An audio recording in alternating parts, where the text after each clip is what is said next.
విదేశాల్లో చదవాలనుకుంటున్నారా? అయితే విదేశ్ కన్సల్ట్ ని సంప్రదించండి.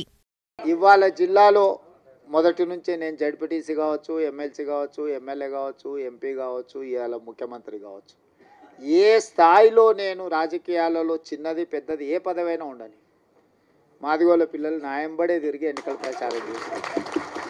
నేను ముందు నుంచి చెప్పిన, ఇప్పుడు కాదు, 2014లో తెలంగాణ రాష్ట్రం ఏర్పడ్డ తర్వాత అసెంబ్లీలో తీర్మానం పెట్టండి, ఈ ఎస్సీ వర్గీకరణకు తెలంగాణ కొత్తగా ఏర్పడ్డ తెలంగాణ రాష్ట్ర ప్రభుత్వం అనుకూలంగా ఉన్నది అని కేంద్ర ప్రభుత్వానికి తీర్మానం పంపించండి అని సావధాన తీర్మానం ప్రవేశపెడితే ఆనాటి ముఖ్యమంత్రి గారు నన్ను, మిత్రుడు సంపత్ కుమార్ని, సండ్ర వెంకటవీరయ్యని సభలో నుంచి బహిష్కరించిండు. మేము పెట్టిన తీర్మానమే విధిలేని పరిస్థితిలో సభ ఏకగ్రీవంగా ఆమోదించాల్సిన పరిస్థితి వచ్చింది. ఆనాడు అఖిలపక్షాన్ని తీసుకెళ్తాను, మళ్ళీ ఎన్నడూ తీసుకెళ్ళాలి. సరే, మీరు కొంతకాలం ఓపికగా చూసిర్రు, అవకాశం ఇచ్చిండ్రు, మీకు సహనం ఓపిక ఎక్కువ, మీరు 10 ఏళ్ళు అవకాశం ఇచ్చుకుంటా ఈరోజు రేపు ఈ సంవత్సరం వచ్చే సంవత్సరం ఆపై సంవత్సరం జరగకపోతుందా అని ఎదురు చూసిర్రు. ఇక 10 ఏళ్ళలో మీ సమస్యకు పరిష్కారం కాకపోతే ఈ సమస్యకు పరిష్కారం ఉన్నోళ్ళని దించడమే అని మీరు భావించిండ్రు.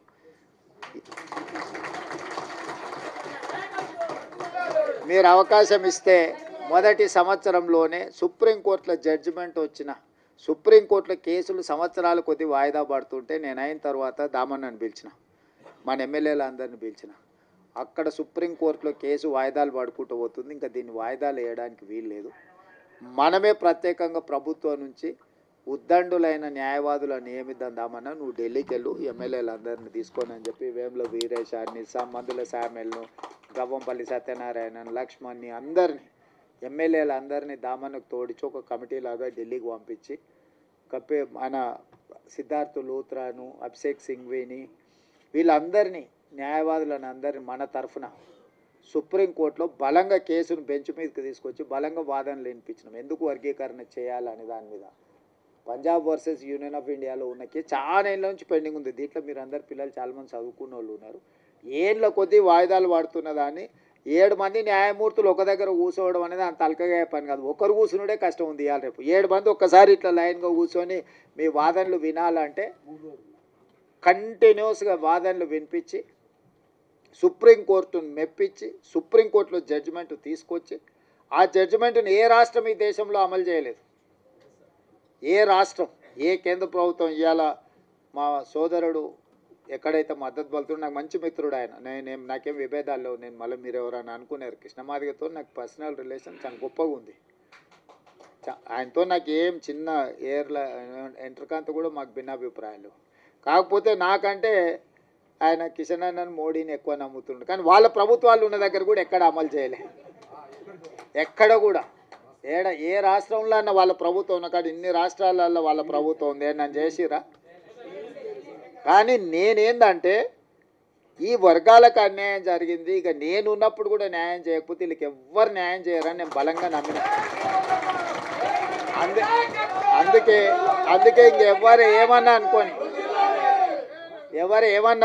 ఎవరు ఏమన్నా తిట్టుకొని ఈ జాతికి న్యాయం చేయాలనుకున్న పట్టుదలతోని దాన్ని పక్కడ్బందీగా అన్ని రకాలుగా చేసుకుంటూ వచ్చి నేను అసెంబ్లీలో బిల్లు చేసి, అంతకంటే ముందు ప్రొఫెసర్ కాసిము వాళ్ళు వచ్చి నాతో అడిగినారు. అంటే నేను చెప్పిన, మీకు బిల్లు కావాలన్నా ఆడాబిడి కావాలన్నా అని. మాకు బిల్లు కావాలి సార్ అన్న. బిల్లు కావాలంటే దీనికి ఒక ప్రాసెస్ ఉంటుంది. పిల్లగాడు ఎంత తెలుగుకల్లో చదువైనోడైనా వాడు సంవత్సరం చదివినాకనే పరీక్షలు పెడతాం కదా.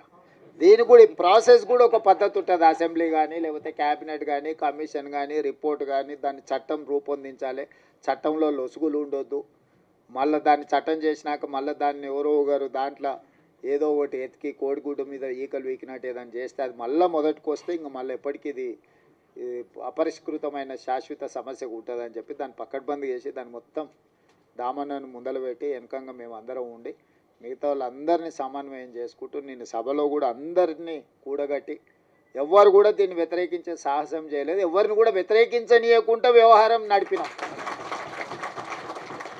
ఎందుకంటే దీన్ని అందరి ఆమోదంతో ముందుకు తీసుకెళ్తున్నాను ఒక అభిప్రాయం ఇవ్వడం ద్వారా మాదిగ ఉపకులాలు ఎవ్వరికి అన్యాయం చేస్తలేరు. వీళ్ళు వాళ్ళ న్యాయమైన హక్కు కోసమే వాళ్ళు ప్రయత్నం చేస్తున్నారు అనే ఒక విస్తృత అభిప్రాయాన్ని కల్పించడం కోసం ప్రభుత్వం పూర్తిగా ప్రయత్నం చేసింది. ఇవాళ దాన్ని సాధించుకున్నాం. నేను ఆయన అసెంబ్లీలో చెప్పిన దీన్ని కొలిక్కి తెచ్చే వరకు ఏ నోటిఫికేషన్ ఇవ్వనని. ఆయన నుంచి ఇవాళ వరకు ఒక్క నోటిఫికేషన్ కూడా ఇవ్వలే. ఎందుకంటే నాకు కూడా దీన్ని ఏదో ఒకటి తేల్చాలి. ఎన్నేళ్ళు 30 ఏళ్ళ నుంచి 35 ఏళ్ళ నుంచి ఇది సిక్కుముడై జటిలం అయిపోయి ఇది ఓ సమస్యగా తయారవుతుంది. దీనికి ఒక పరిష్కారం చూపిస్తే చరిత్రలో ఎప్పుడైనా చిన్న సాయం చేస్తేనే మీరు ఎక్కువ గుర్తుపెట్టుకుంటారు. పూట ఇంత అన్నం పెడితే కూడా 10 ఏళ్ళు 20 ఏళ్ళు ఈ జాతి నమ్మకంగా ఎంబడి నడుస్తుంది. ఓ పూట భోజనం పెడితే కూడా నమ్మకంగా నడుస్తారు. గ్రామాలలో మాకు తెలుసు. ఎందుకంటే పొలంకాడు మీకు మాకే కాదు ఉన్నది సంబంధం అంతా. బాయికాడ ఏదైనా ఉన్నది మీకు మాకే సంబంధం కాబట్టి మీ గురించే నాకు పూర్తిగా అవగాహన. సుమన్ టీవీలో మీ పర్సనల్ అండ్ బిజినెస్ ప్రమోషన్స్ కోసం కింది నెంబర్కి కాంటాక్ట్ చేయండి.